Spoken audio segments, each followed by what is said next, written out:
What's up guys, Drew here. Welcome back to Starting Out Solitary. It's week 262, yes. And this week we are talking about crystals that we absolutely refuse to work with. I love crystals. I am definitely a crystal witch. I'm just a crystal person. Even if I didn't practice witchcraft, I don't care. I love crystals.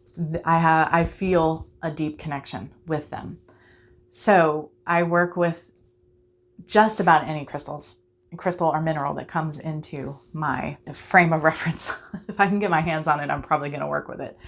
Having said that, there are some that I don't really resonate with, and there is one that I absolutely refuse to work with or have in my presence. So the ones I don't really resonate with are usually man-made. Now, I don't mind things like heat-treated citrine. It's lovely. I don't feel much of a difference with it because essentially what happens is a piece of amethyst within the earth is heated to a certain temperature and it becomes citrine. And we just do it on land. So we take a piece of amethyst and put it in a kiln, for example, or even your oven, heat it to a certain temperature and it will turn into citrine. It's not natural, yet it is natural. You know what I mean? Like, I don't really have a problem with that. Now, there is a stone called opalite that I'm not really a huge fan of. It's just, you can take any crystal at all. You could take an amethyst, a citrine, a rose quartz, probably even other minerals like aquamarine or I don't know. Anyway, you could take just about anything, I guess. And yeah, because I think you can do it with wood even. You take wood and drop it in this chemical and it will turn it into this material we refer to as opalite. I don't hate it. It just, what is it?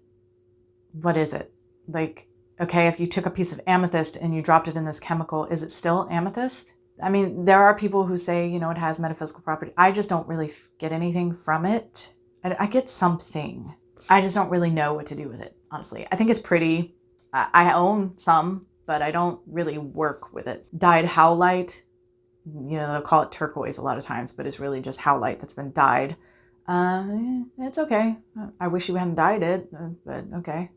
Dyed quartz, I don't like that at all. I'm not into that. Goldstone is another one. It's basically glass that has copper in it. And I really love copper. So, but I would rather just work with raw copper than gold. I'm not really into goldstone. I do own some. I just don't really work with it. So let's talk about the crystal I will not work with. Irradiated smoky quartz. I guess technically, I'm not an expert on this and I could look it up, but I'm not going to. It may be that in the earth, radiation from the earth, natural radiation is fed into quartz and it turns into smoky quartz. That may be how that comes about. I honestly, again, off the top of my head, I don't know. But I do know that humans take quartz crystals and feed radiation like you would for a cancer patient, for example, into the crystal and it turns to smoky quartz, and it usually turns into like opaque smoky quartz. Most smoky quartz, even I mean, I have very dark pieces of smoky quartz, but if you hold them up in the light, they are translucent. You can see into them, you can see through them, the light coming through the other side. Any piece of irradiated that I've held onto, I don't know if they cook it too long. I don't know. I've seen a ton of this stuff at gem and mineral shows. It is so black. It is opaque. You cannot see through it. And it feels horrible. I don't like it. I don't like it at all. It makes me extremely uncomfortable. It feels dead. It feels dead. You just shot a bunch of radiation into this crystal, and it can be dangerous. Legally in the United States, it has, like, take a Geiger or whatever, like they have to measure the radiation and it has to be below a certain amount, you know, the legal amount, whatever that is, before they can sell it legally on the market. So be sure if you're going to work with irradiated smoky quartz that it's coming from a source that actually cares and that you're not bringing something that is just leaking radiation out into your home, because that is what it does. I mean, it's holding radiation and emitting it all around. So at least if you want to work with that, make sure it's a safe amount of radiation. I have heard claims that it is good for cancer patients to, you know, work on a metaphysical level or whatever with healing crystal level with irradiated quartz. And I guess if you're getting radiation, that makes sense, but I just don't like it. I don't like it at all. I don't want it anywhere near me. I don't want anything to do with it. It's the only crystal that I don't like. And it's not the crystal's fault. So, but yeah, I don't want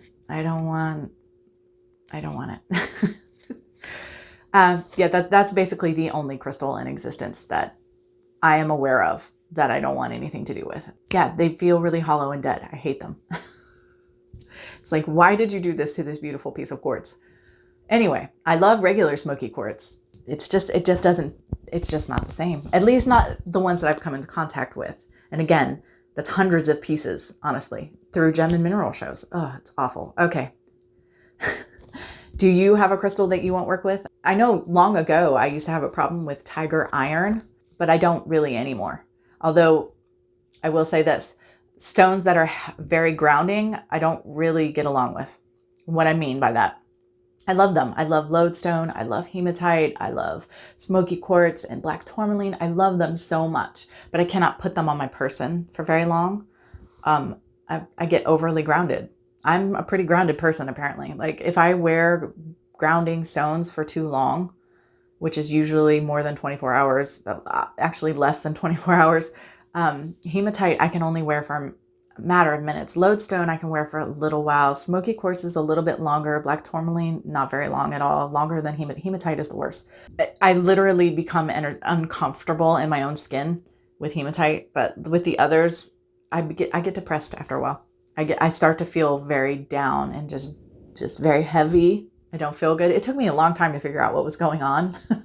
The hematite I figured out pretty quickly because it is such an adverse reaction after a few hours. But I work with them. I love them. I just can't wear them for very long. Anyway, do you have any crystals that you have an aversion to for one reason or another? If so, I'd love to hear what those are and what that's about if you are open to share. And until next time, much love and gratitude.